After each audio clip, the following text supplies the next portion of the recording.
The reason for the sort of major thing, or the capstone of the art history degree being this kind of symposium, a presentation basically, is because that kind of is the most accurate reflection of what art historians do. Like artists, they make work, they show their work. Art historians talk about other people's work, and we often do it in this kind of setting where we have images and a talk, and that is how academics. Charles Sheeler, like so many artists and writers of his generation, looked to the machine as a primary symbol of the era. During the years between world wars, industrial production, grandiose factory complexes, and an enormous amount of mass-produced goods, the machine seemed to represent modernity in the culture of the time. The intense focus on mass production, along with the machines that produced the goods, approached a cult-like status. Often artists and writers from the machine age viewed machinery as the new religion of the 20th century. Debates would often arise exhibiting the conscious or unconscious estrangement from the machine, while still formulating new ideas of expression to the machine's symbolic power.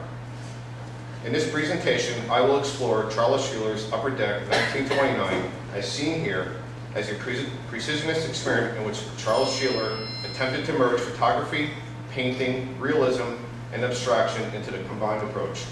The commission, though failed from a commercial perspective, was pivotal to Sheeler in that he was able to fuse the tenets of abstraction and realism through industrial images. The painting captures the mechanical assets in an abstract manner, just as it gives tangible, tactile form to the structure of the ship itself. Sheeler often referred to the upper deck image as a watershed moment for himself, artistically because of his combined approaches.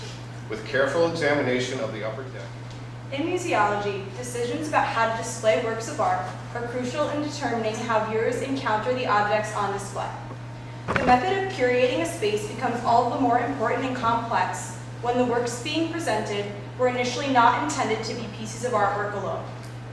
African artifacts have long been a source of fascination in Europe and North America, and while most still follow the basic qualitative terms of a piece of art, line, shape, and value, they also possess deeper meaning due to their often ceremonial or ritual functions.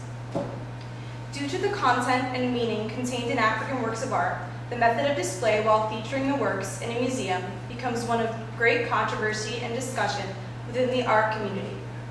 In this talk, I will discuss how the consideration of an object's ritual function affects decisions about its museum display, particularly pertaining to the artifacts of Africa. This issue is at least in part related to the tumultuous political and cultural history of China. The Chinese government is notorious for its continued practices of censorship, but just how much is screened from the points of view of artists and creative thinkers.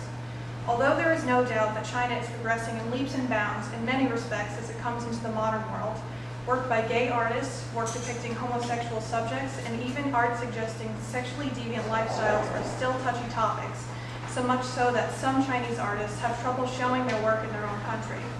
In this talk, I will examine censorship as it began in China under Mao, and the ways in which that history has impacted the current phenomenon of censoring art produced in China. I will focus particularly on work by homosexual artists with non-traditional lifestyles living and working in China today, including Wang Zi, Ren Hong, and the Siberian butterfly, all living in a society in which they exist as deviants.